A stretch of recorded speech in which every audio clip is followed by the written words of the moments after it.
Hi, my name is Gaea Powell. I have watched the mammography business evolve into a disturbingly lucrative industry ever since my mother lost her life to breast cancer in 1991. I have never had a mammogram. I have always questioned the risks versus the benefits of mammography.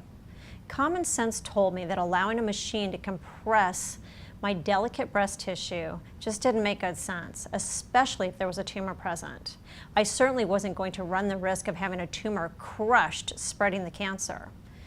I also knew the fact that repeated radiation could potentially cause cancer. After seeing what my poor mother went through, I decided to decline my gynecologist's repeated attempts into talking me into having a mammogram. I have had a radiologist actually yell at me as though I were a child, insisting that I was at high risk and that I was a fool not to have a mammogram, basically trying to scare me into submission. Instead, it inspired me to become an advocate for a woman's right to know all of the facts and all of her options when it comes to her unique breast health. A new study published by the New England Journal of Medicine reignites the controversy that continues to plague the now faltering mammography industry. The study delivers yet another black eye by challenging the validity of mammography, putting the American College of Radiologists and others who have a vested interest in this multi-billion-dollar cancer industry on the defense once again. The study concluded that mammograms have little to no influence on the reduction of the number of women who will ultimately die of breast cancer. It also found that the risks far outweigh the benefits. The study reviewed 30 years of United States government data and found that as many as a third of the cancers detected by mammography may not have been life-threatening. More than 1 million women may have been overdiagnosed for breast cancer, exposing these poor women to the devastation of a breast cancer diagnosis that led to unnecessary treatments involving disfiguring surgeries, dangerous radiation, and chemotherapy. This new study follows on the heels of similar recent studies published by the Archives of Internal Medicine, the Lancet Review, the British Medical Journal, and the Nordic Cochrane Center. The United States Preventative Services Task Force and the Canadian Task Force on Preventative Care also downgraded their recommendations on mammography. The collective conclusion is that women should know all of the facts regarding the risks versus the benefits before even agreeing to have a mammogram. More and more women are considering some of the facts and are now declining mammograms. The facts are, mammography results are incorrect 80% of the time, providing either a false positive or a false negative. Repeated radiation can cause cancer. Significant compression of delicate breast tissue can also cause harm. Women are routinely sent for mammograms after discovering a lump on their own, though compressing a breast with a tumor present actually could spread the cancer. Mammograms are not effective for women with dense breast tissue or for women with implants. Mammograms can lead to overdiagnosis, as we mentioned before, and overtreatment. The overtreatment and overdiagnosis of DCIS and other abnormalities that would not have developed into invasive cancer. Overdiagnosis leads to surgery and possibility of radiation and chemotherapy treatment. Mammograms also cause considerable psychological stress and anxiety. Mammograms are now also leading to the disturbing practice of preventative mastectomies.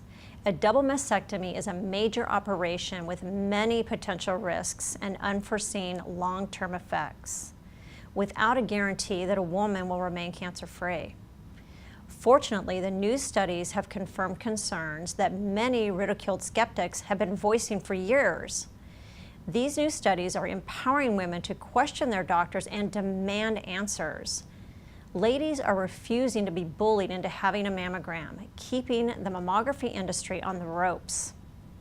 They are following the United States Preventative Services recommendations and are now insisting that their gynecologists and radiologists respect a woman's personal values and their fundamental right to choose the option that is best for them. After decades of tireless efforts by progressive doctors and scientists and concerned citizens, A new paradigm on how we look at breast cancer prevention, screening options, and treatments is finally emerging, allowing women to be proactive in their healthcare choices and helping them realize that doctors do not have all the answers.